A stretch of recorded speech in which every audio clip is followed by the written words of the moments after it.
Welcome to The Informed Investor, where we break down the latest financial headlines, bringing in research and insights to help you separate the news from the noise. Welcome to The Informed Investor, a show brought to you by Dimensional Fund Advisors. We are a $900 billion asset manager with offices all around the world in 15 different cities. And today we are coming from our Charlotte, North Carolina office. We are hosting an educational event. And you think about Dimensional, we've been very blessed for over 40 years to work with some of the brightest minds in academia, as well as in the finance industry, many of whom have worked at the University of Chicago. And that's exactly what we have going on here today. We have Professor Kevin Murphy joining us from the University of Chicago, where he's a professor of economics, as well as one of the most respected economists here in the country. So today's topics, we're going to get into the workforce. We're going to talk about how technologies like AI impact the workforce, the way the workforce has to adapt, and we're going to apply some other factors to that, thinking about demographics, thinking about education, all how that applies to the workforce, ultimately trying to meet the needs of businesses that are out there. So with that, let's get started here. Professor, it's great to have you. Thanks for joining us today. My pleasure to be here. Always fun to talk to you and the other folks here at Dimensional.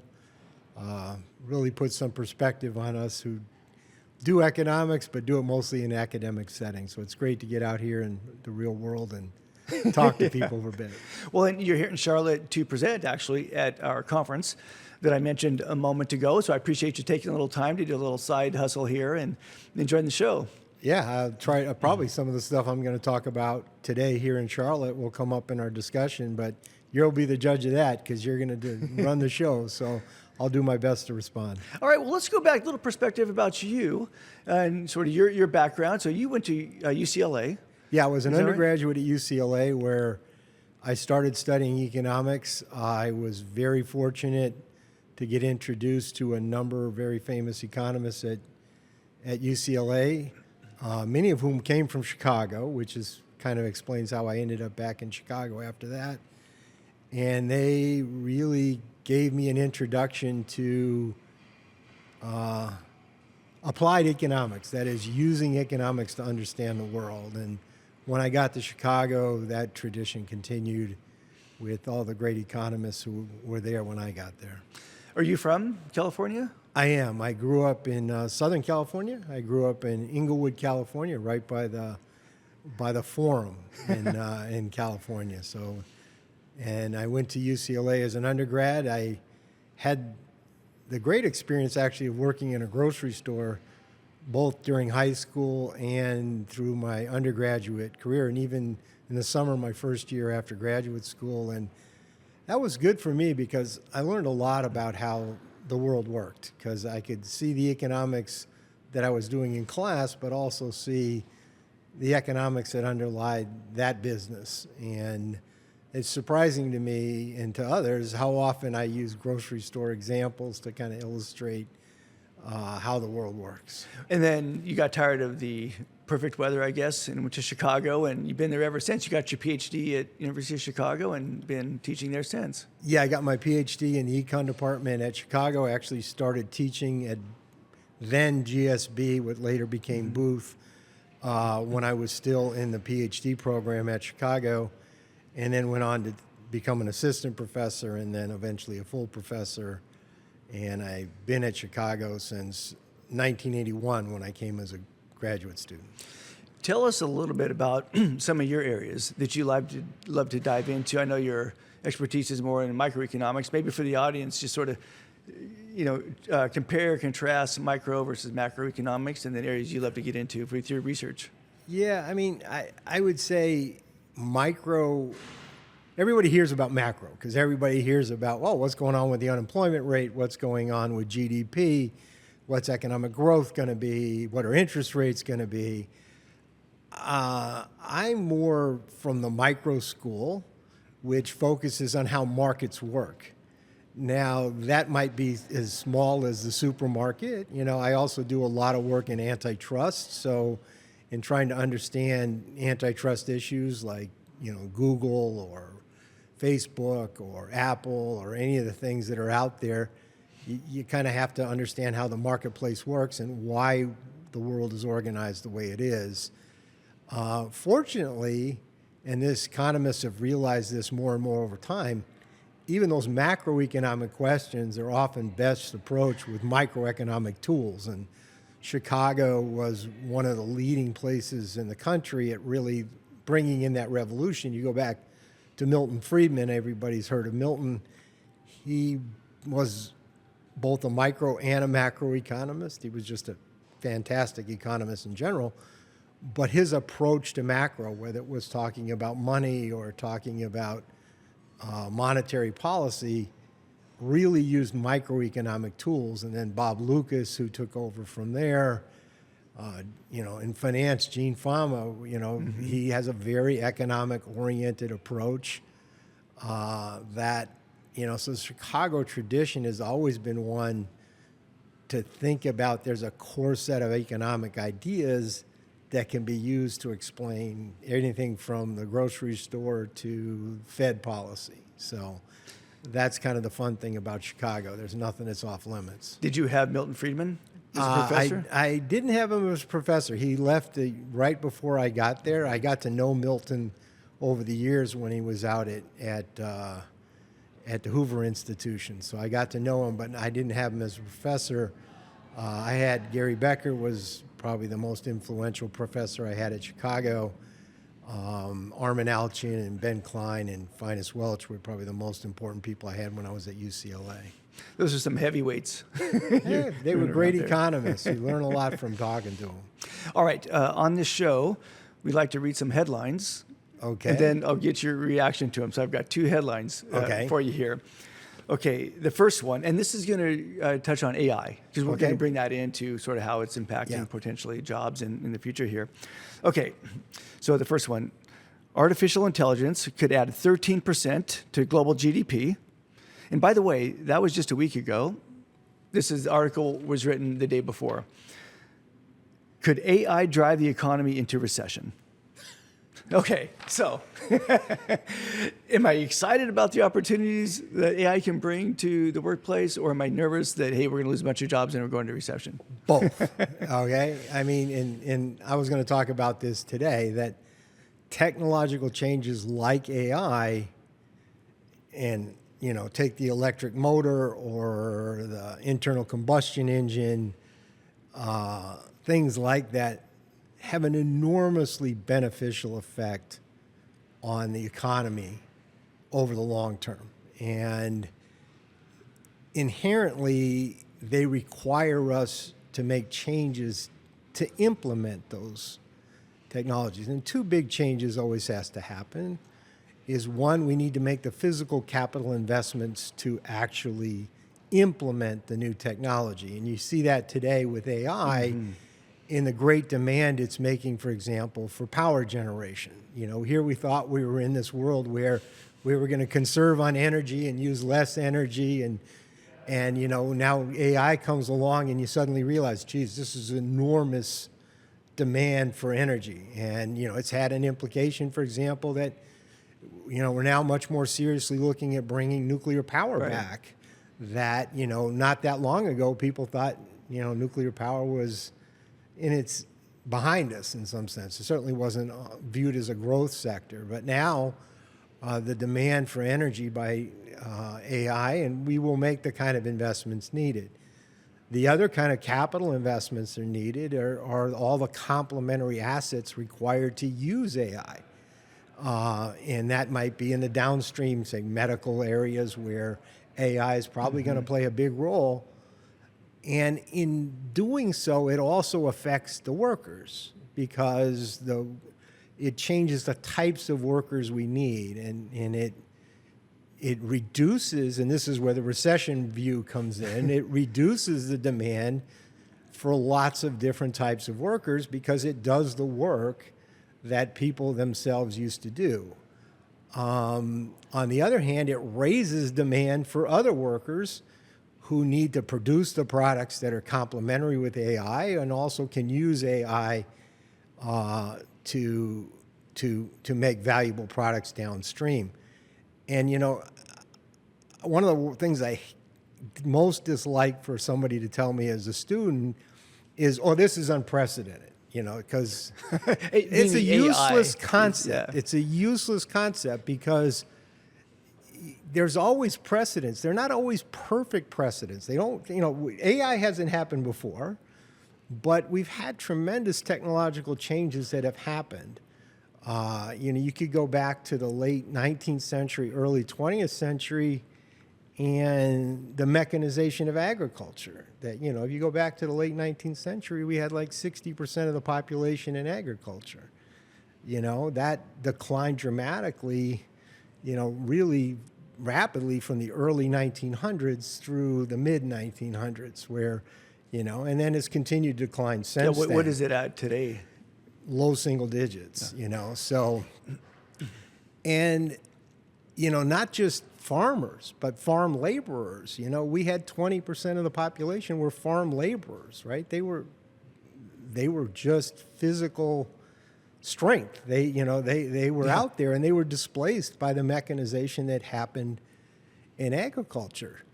And even though we have far fewer people, the output grew tremendously. And this is another thing that people often think incorrectly about. That is, one of the sectors where there's been enormous technological improvement is agriculture. And you look at, for example, the output of corn per acre. And, starting in the mid-1930s, after basically 70 years of no progress, that output per acre was constant from the 1860s up till 1930s.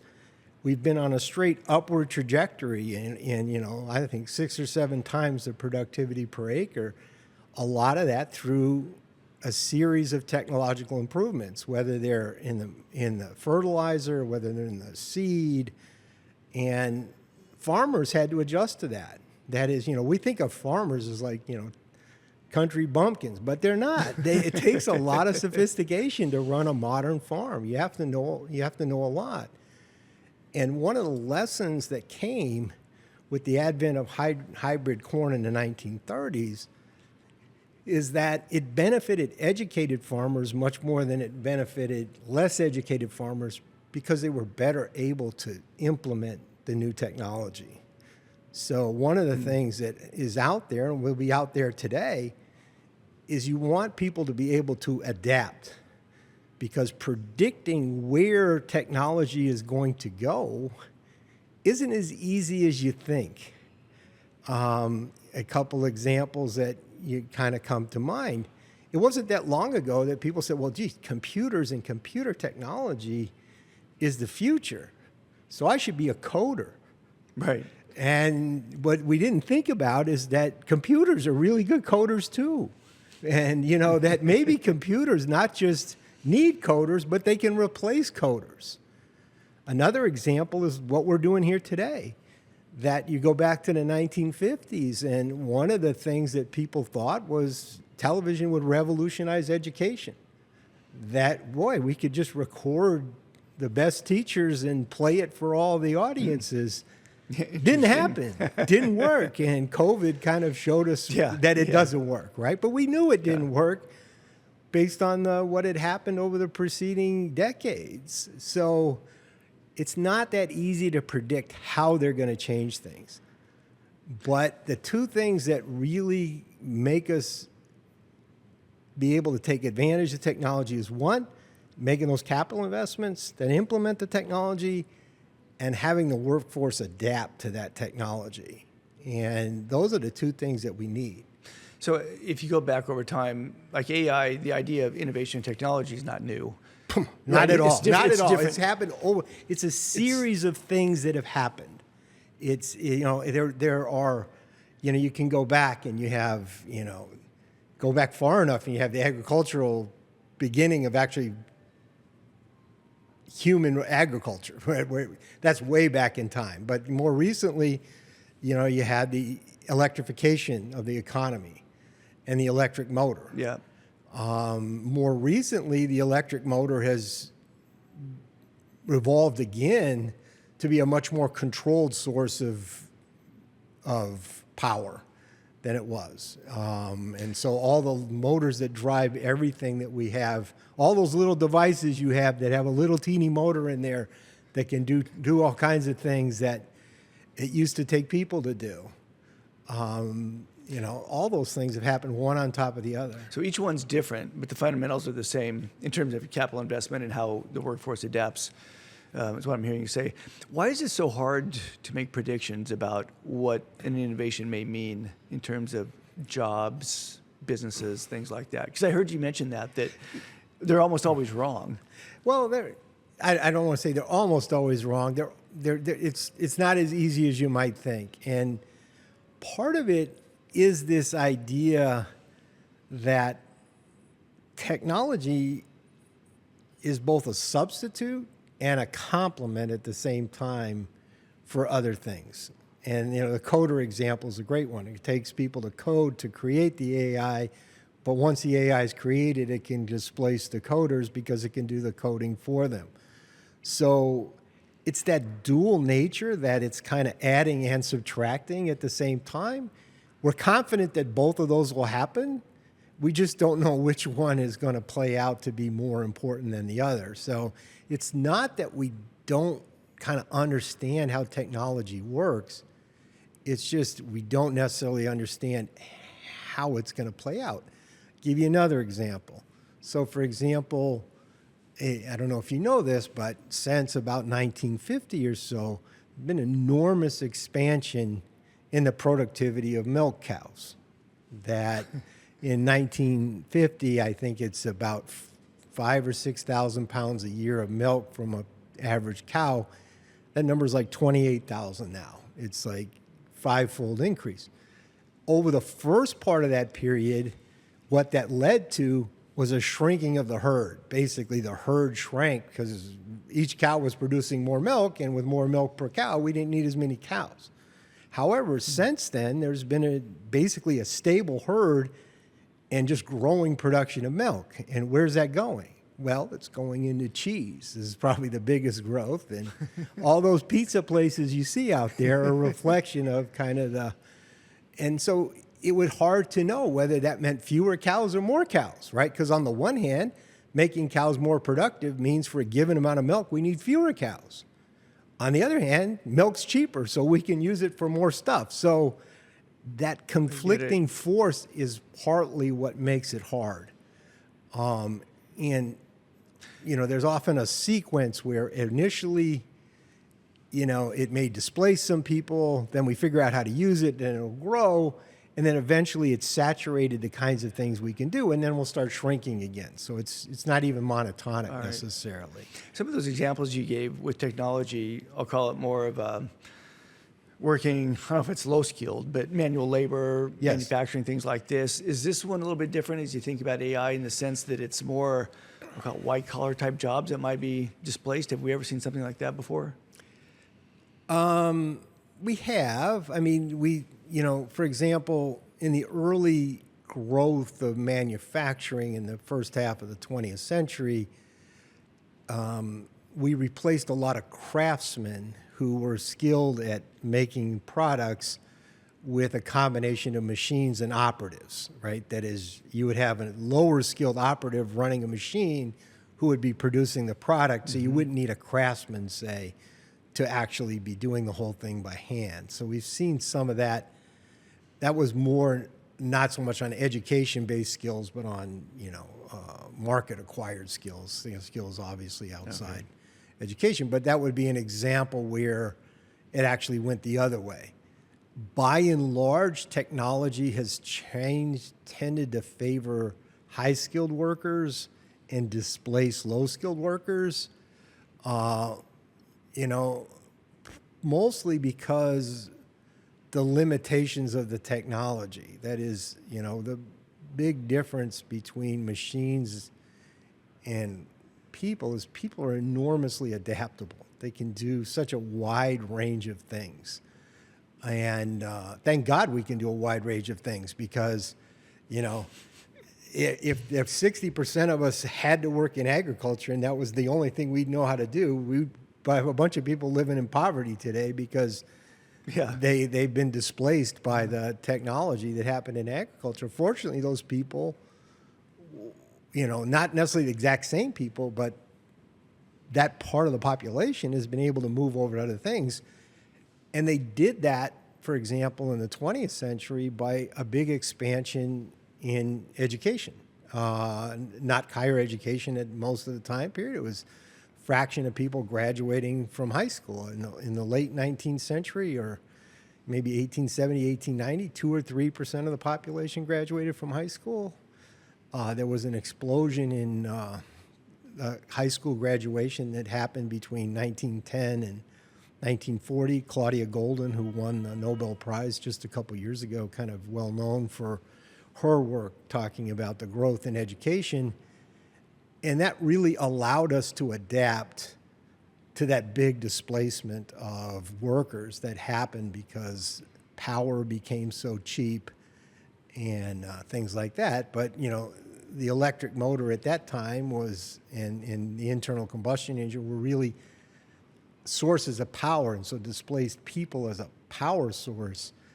But there were many things that those technologies couldn't do. One of the things you point to is, well, maybe AI can do some things further up the skill spectrum than that, and no doubt it will. But it'll also displace lower skilled jobs at the same time, you know. So it may be great at reading X-rays and things like that. So radiologists might want to be aware of where that's going. But because those are the kind of tasks, from my understanding, AI are well set to do. But AI can also do more mundane tasks. It's really good at categorizing and doing things incredibly quickly. And that's kind of the difference between people and machines. People can do all kinds of things and switch from one thing to the other. Machines historically have been more specialized. Okay. When you think about then, you sort of alluded to this, but who benefits then from, let's just call it these efficiencies that, and I'll call it AI, and that's a big bucket, but is it the workers? Is it the companies, the inventors? Well, they both benefit in different ways. First off, the standard way we think about it is, for major innovations, inventors capture a very small part of the value that they create. That is, you can get very rich, but nonetheless, most of the value you created is captured by others. And now, when technology improves, it typically has a benefit like to both capital and labor, that workers and businesses. But what happens is that higher return that businesses are getting induces more investment, and more investment in that technology drives down the return to that technology. The productivity of that technology is still there. It's not driving down the productivity. It's just driving down the part of the productivity that goes to capital. And so what we've tended to see over time is that technological improvements have led to growing real wages, but the return to capital has stayed essentially where it was in the early 20th century. I mean, really, there's been very little change in the return to capital, while the return to workers have gone up, almost an order of magnitude. But that happens through the marketplace. That through the marketplace, the higher returns to investment induce more investment, which competes the productivity back to workers away from the inventors. The worst thing you could do would be to create the technology and then not allow the investment that then subsequently competes the return back to the workers, right? Because then you'd cement in the return for capital that would be there. Now, the other side is within workers. So capital's, what we call in economics, very elastic supply of capital basically keeps the return to capital under control, down to competitive levels. It's not that and there's more and more capital. So in terms of them, they're benefiting on the quantity side, more and more capital. Within workers, though, you need that same investment. So for example, over the 20th century and really into the 21st century, the growth in technology has favored skilled workers over less skilled workers. As you said, maybe that won't always be the case, but that's been true for 100 years. That, on average, technology has favored skilled workers over less skilled workers. But what's allowed low-skilled workers to gain is growth in the supply of skilled workers. In the first part of the 20th century, it was growth in high school graduates, allowed the remaining people who didn't have a high school degree to still get a benefit because there were fewer of them out there. Even though there was less demand, there was less supply, and that's a prescription for higher prices. In the post-war period, we had a big expansion in education, higher education, that even though there was growing demand for higher education, that higher supply kept the return in check. In fact, the return to college actually fell over the 1970s, mostly because this huge baby boom cohort that was highly educated came into the labor market. Now, since 1980, we've had continued growing demand for skilled workers, but the growth in supply has slowed. As a result, the return to going to college more than doubled over that time period and still remains high today, even though supply is starting to respond. Now, you might ask yourself, well, geez, why is supply so slow? Why, capital seems to respond pretty quickly, but, why does labor supply? And the answer is people are incredibly durable. They last a long time.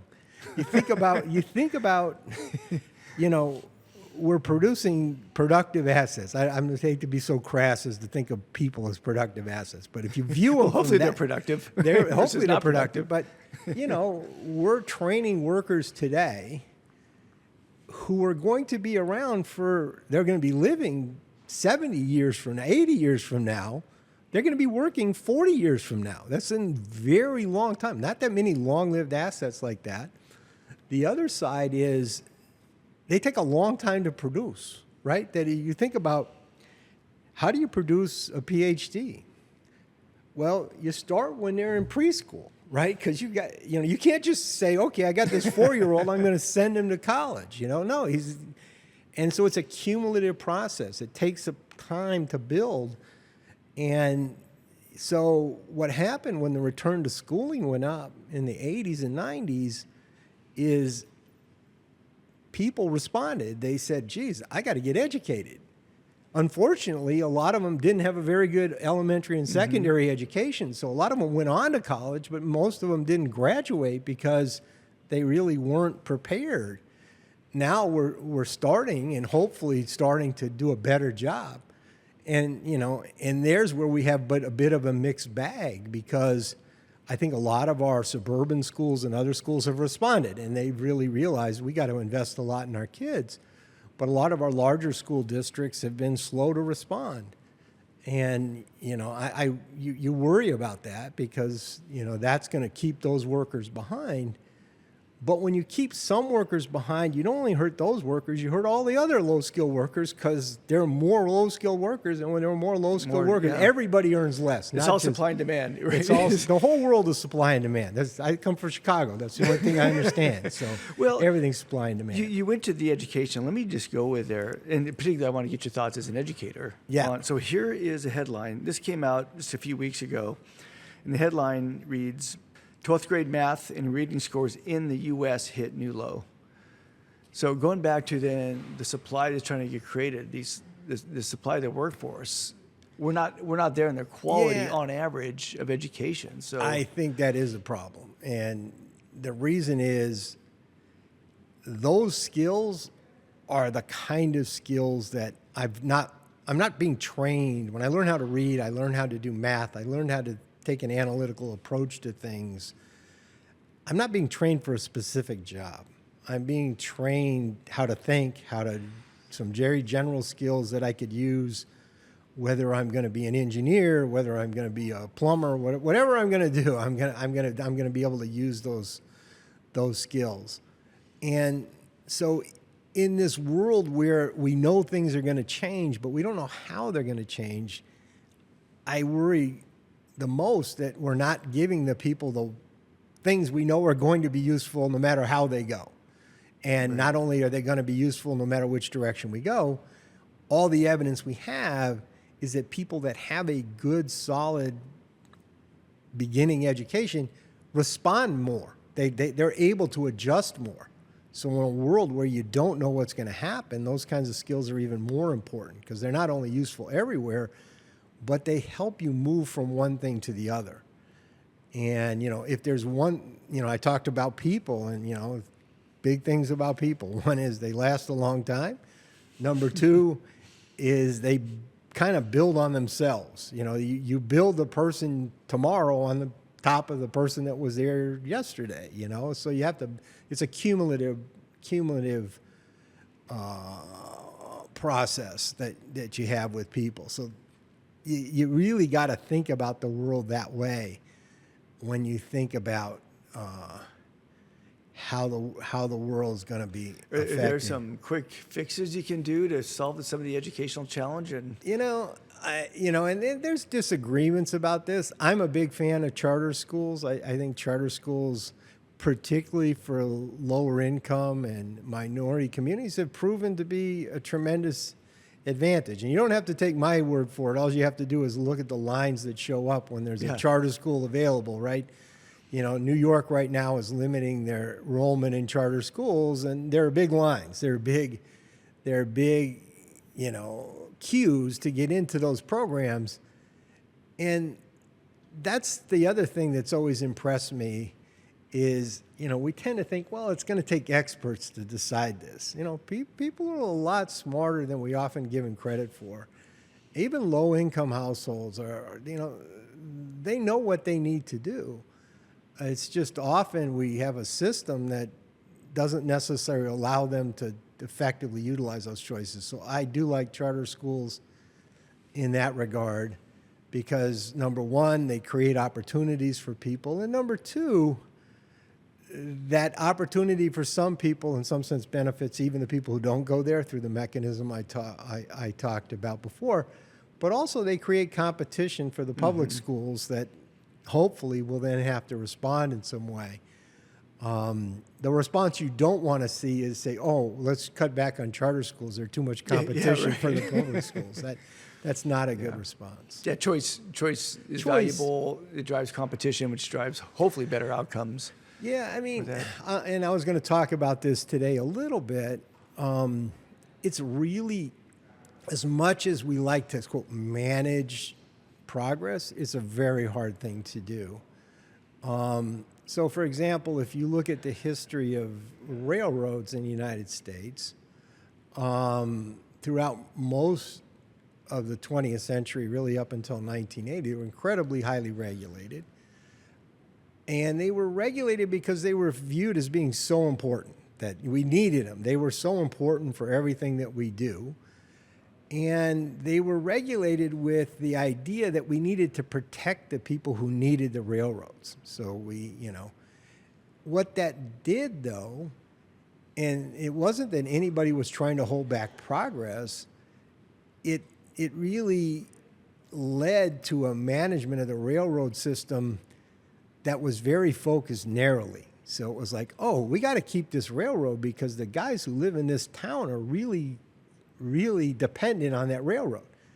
And if you look at railroad productivity, no growth. And then the Staggers Act comes along in 1980 that gave railroads a much greater flexibility on how to invest and how to run. And what you see is just productivity took off.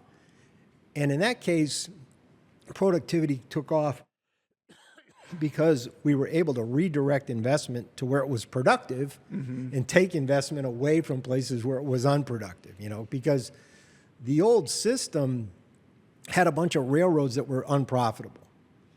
Now, money's got to come from somewhere, right? Because, conservation of matter, basically. You have to get the money from somewhere. So implicit in the subsidy to those railroads was a tax on the more productive railroads.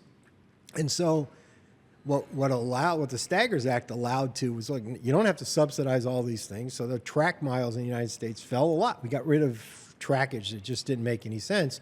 Well, we made our investments into the tracks where we needed more capacity. And, as a result, productivity went up, prices for railroads went down, and traffic soared. and, created a lot of competition for trucking, for example. It's interesting, though, this inability to see the whole. It's not really a fault just of people. It's just a characteristic of the world that, technology comes in. It's easy to think about who's doing something right now that technology is going to displace. It's harder to imagine the opportunities that are going to arise because we don't know where they're going to arise, and we're going to be wrong about where they're going to arise.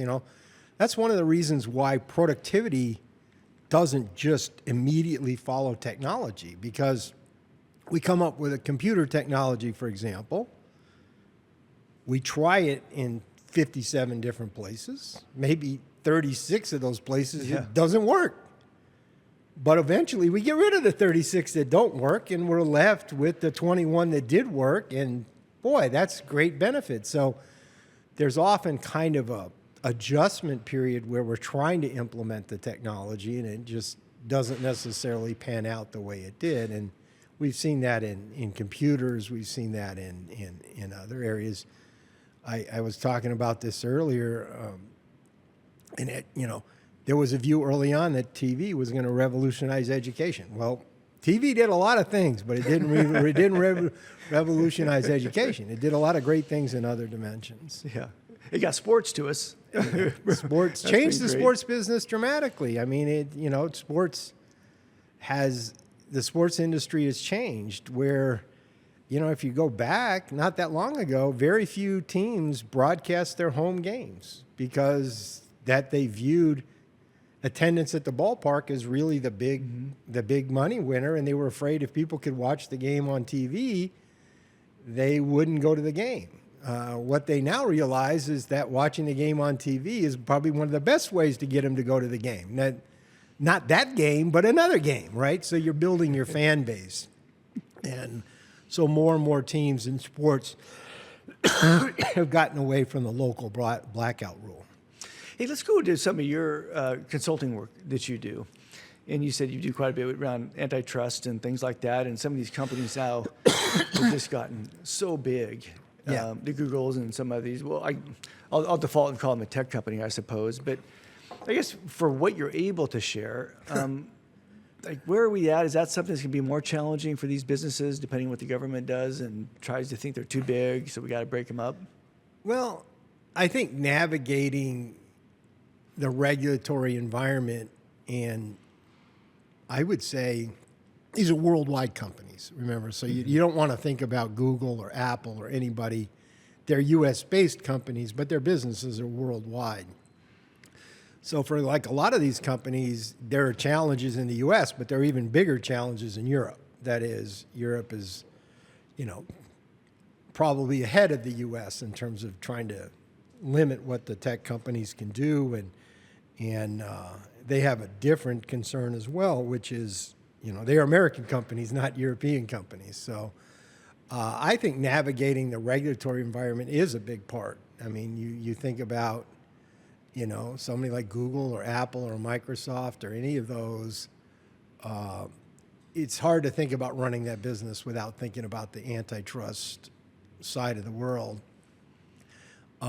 Whether that's needed or not, it's a reality that, and one of the things is that I always try to figure out is like, well, why is the industry organized the way it is, and what makes the industry tick? And,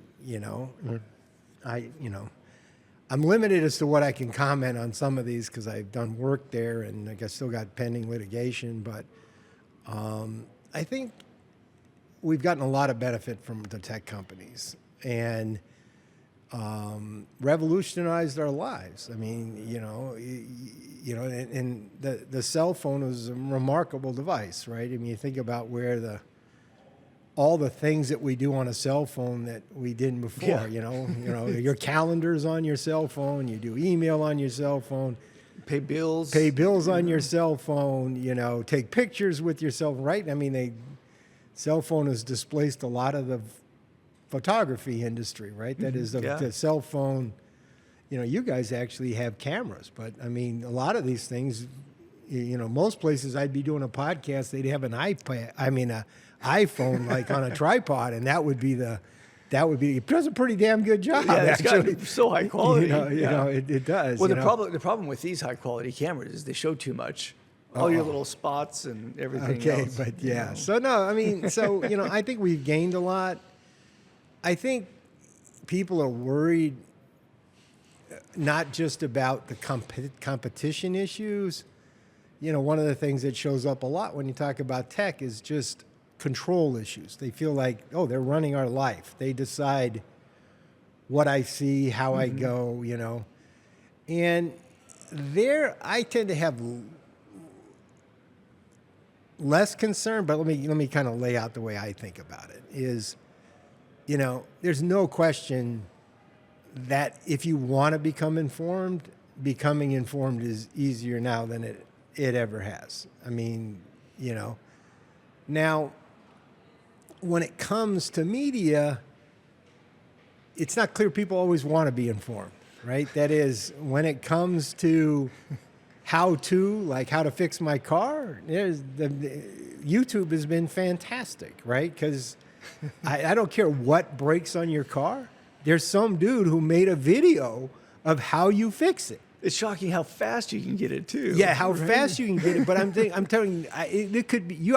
You have a car that, you have an Alfa Romeo. There's not that many out there, but there's some dude who says, when this part goes out on your Alfa Romeo, here's how you fix it. Here's what you need to buy. Here's how you take it apart. Here's how you put it back together. I mean, it's been enormously useful in that regard. Similarly, if you want to just learn a topic, look at this video. I mean, people want to. How many of these you guys got out there? And you're not the only guys. I mean, you can go out and get a video on just about any topic you want. Now, you got to sift through and find out which ones are good and which ones are not. That's probably not as hard. The areas where I think people have a problem is there are many areas of your life where you're not really looking to be well informed.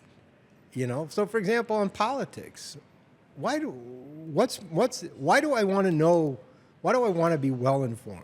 I mean, I want to learn about politics that makes me enjoy it. I enjoy it. It's part of my social life or whatever it is, and there's no reason becoming well informed. So I always give the example that there's no market for fake weather.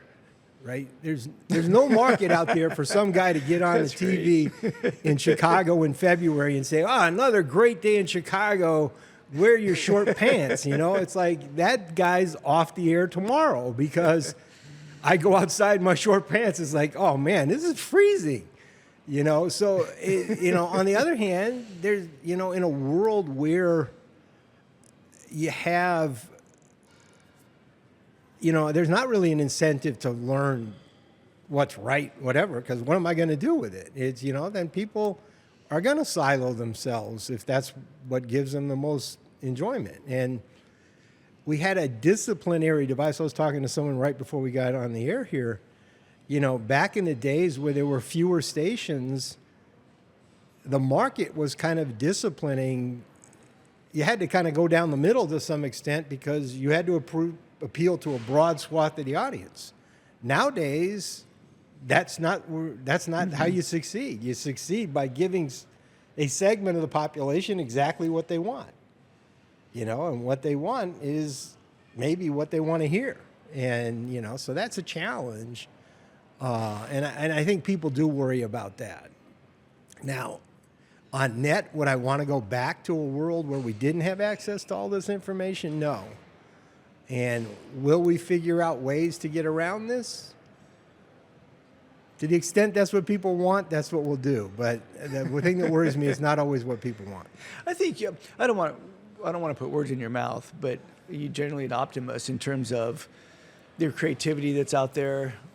Absolutely. The ability to figure stuff out, things are going to be better down the road. That's just what humans do, it seems. Absolutely. I mean, there's just, we economists talk about a term called gains from trade. I mean, if I make the pie bigger, that's the most sustainable way to get more for myself because it's not coming out of the other guy's pocket, you know? And so I'm very much an optimist, and I'm very much an optimist not just in terms of how individuals act, but how we can organize society in ways, you know, that we can bring in institutions that make the world work better. I mean, I go back. I remember I told you I started in the supermarket. Supermarket is a phenomenal thing. I mean, it replaced a bunch of different places where you could buy stuff with a place where you can buy just about anything. And, you know, and now the supermarket's been extended. I mean, the biggest grocery in the United States is Walmart. And that's why, because they don't just sell groceries. They sell all kinds of other stuff, and they're willing to sell groceries at very attractive prices to get people to come through the store because they're going to buy not just groceries, but other things they sell at Walmart. So, you know, the market has been really, I think, tremendous at not just producing the products, but also organizing the way things work. You go back to your grocery store days, supermarket days. You obviously saw firsthand, go back to supply and demand and the impact on prices and things, but then also I suspect you learned incredibly valuable traits in terms of dealing with customers. Yeah, I think suppliers. Dealing with customers, dealing with suppliers. Has that changed over the years that you've seen with students coming through on their ability to just engage with people? You know, one of the things that has changed is people, you know, particularly high school age kids don't work. They don't take jobs as much as like when I was a kid. I mean, that was very common to have a job, and I thought it was a very strong compliment to the education. I think I learned a lot working at work. The biggest thing I learned in the supermarket, though, and this has to deal with both customers and suppliers, is the greatest market attribute that's out there is between a buyer and seller, where the deal that is struck over and over again is I'll give you a lower price if you buy more from me, right? It's the trade of price for volume is everywhere. And that was true whether you were negotiating with a supplier to say, hey, you know, if you give me this much more off per case, I can put it on an end cap, or I can put an ad in the paper and I can sell 20, 50, 100% more, but I can only do that if you give me a deal, right? It's a deal of like price for volume. And probably the concept that's helped me most in my work has been to see how that price for volume transaction explains so many institutional features that we see.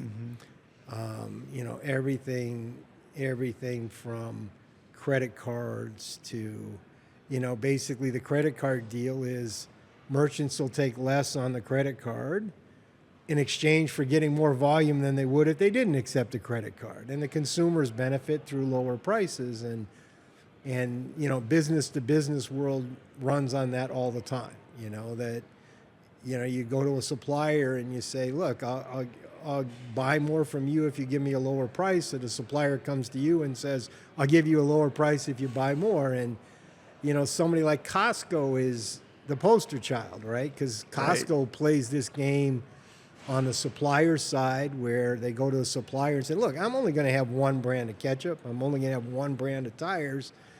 But if you get my business, you get all my business. And they negotiate a good price. And then they go on the customer side and they say, you know, hey, I'm going to take 3 bottles of ketchup and tape them together. And if you buy 3 bottles, you get a great price, you know, because that helps them with the supplier, but helps them sell more volume. And if you go up to the counter at Costco and say, look, I only want one. Can we cut this and I'll get one of them for a third the price? The answer is no, because it's part of that price for volume deal. And, you know, they're just everywhere. And it feels like everyone's a winner in that. They are. Right? That's the only win-win there is. If you just say, I want a higher price, as a seller, the buyer says, I want a lower price. There's no mutual gain. to say I'll buy less and pay more, that's not a mutual gain either. It's the only mutual gain is I'll buy more and pay less. The buyer can gain from the lower price and the seller can gain from the more volume, which is why you see that so frequently. All right, last question for you. Then we'll turn you loose. Several of the folks at this conference, myself, in fact, we were talking about it on our ride to the office yesterday from the airport here in Charlotte. Kids are in that college age or they're out of college. What advice would you give to somebody that's, let's call it the 18 to 24, where what should I be thinking about in terms of my major in college, where, a few years ago it was this business information major was really valuable, and I think that's declined quite a bit with AI. So are there something out there, I guess my question would be, like, how would these college students think about a career now with a little bit of the uncertainty of what technology may or may not be doing? I would say, first off, don't give up on analytical skills. And you can get analytical skills all over the place. You want to exercise, and economics is a great place. What's good about economics, you probably won't use the tools in a lot of jobs, but you can learn analytical skills. Mathematics is great for analytical skills. I would say getting those analytical skills are really important. The other thing is, take what you learn in school and try to apply it every day. Just get the newspaper, read the newspaper, and say, how can I think about this using what I've learned in school? And that's what I think a lot of students don't really do, is to say, how can I actually use this stuff? Because it's through the use that you really start to understand what it is you learned. And so I would give that piece of advice. If I was giving advice to parents, I would say you got to know your kid. You don't make them go to the school you'd want to go to, because schools differ a lot in the mix of things they offer. And if a kid ends up at the wrong institution, they may not succeed, even though they could have succeeded somewhere else. You got to know your kid, and you got to listen to your kid. I had 3 kids. They all went to very different schools. My youngest daughter was well suited for the University of Chicago. My other 2 kids would not have done well at the University of Chicago. It just wasn't the school for them, And they knew it, and I knew it. And, fortunately, we were able to get them into a school that fit their needs. Some kids, can't make it in a school that has 500-person lecture classes, because they need more one-on-one instruction. They need a teacher that making sure they're there every day. So, you want to go to a smaller school. I would say those are the big things that you do. Keep in contact with your kids. Find out what they're doing. One of the things that, if your kids ever call you on the phone, whatever you're doing, stop. Answer the damn phone, right? I think that's probably the most important thing. The other thing is, what really helped me, and this is more personal experience, was, finding that professor that was doing something that I thought was interesting. And, whether it was being a TA or an RA or whatever, if you can do that, I think that really helps. Mm-hmm. Helps you build your interest, because it's a little bit like it is like trying to apply it right now. So I guess that would be my advice. And, if you find out higher education isn't for you, that, you're just not the person who's going to succeed in college, there are lots of other ways to go. But remember, you're young. And when you're young, it's the time to invest in skills. So, pick something and work at it. The people I know who, one of the ways you don't become successful is you just always something different. You never stick with anything. But So, you got to get that fine line between not experimenting at all is not great, but expertise. Expertise. In what you're doing. Pick up expertise because, you got to have something you're good at. And, this is the most important, I talked earlier about education, human capital. One of the biggest things about human capital is in a modern society, any one person knows a very small part of what we know. In a primitive society, there might be a guy who knows everything. He knows everything that anybody knows. This guy knows it. And in the modern world, that's not true. So, but the key is you don't have to be good at everything. What matters is how good you are at what you do. So get good at something and dedicate yourself to getting good at that. And that's probably the most important thing because, the fact that I know how to be a plumber, I may not need to know something else. Or if I'm a computer programmer, I might not need to know something else. Be good at what you do. I'm so glad you mentioned that. I was actually going to mention that. Are we getting to the tipping point with universities now being so expensive? And to me, you're introducing trade schools where you can be an expert in what you do. It can be a very valuable, or I should say, a nice income occupation as well. Yeah, I think university's not for everybody. You don't want to think that college for all. It's education, skills for everybody. Everybody needs to get good at something, but it need not be what you get at the university. Anyway. All right, I'm going to summarize a couple of key takeaways that I've heard from our conversation. Okay. Here. I think one is innovation is good for, I won't say everybody, most people. Some people get displaced, but overall has a positive impact in many areas and in many cases in increasing wages. Oh, for sure. As a whole. Okay, so that's a takeaway for me. Time with family is incredibly important. Just spend time together. People are important. Never forget that. People are the most important asset we have. And the people close to you are your most important asset. So, people as a broad sense are our most important asset, but your people are your most important asset. So I love that one. I loved your comment about just become an expert in something. There'll be value there. And then, hey, nobody wants fake weather. That was the other one that I really liked too. Think about the world in terms of, those are the kinds of, there's a lot of discipline on information when people want good information. Less so when people don't. Professor, it was awesome having you on the show today. I really appreciate your time. Thanks for coming out. My pleasure. Great Always time. Fun. Pearls of wisdom all over the place, and we're going to go get it in our conference as well. Okay, thanks so much. And thanks everybody for joining The Informed Investor. Have a fantastic rest of the day.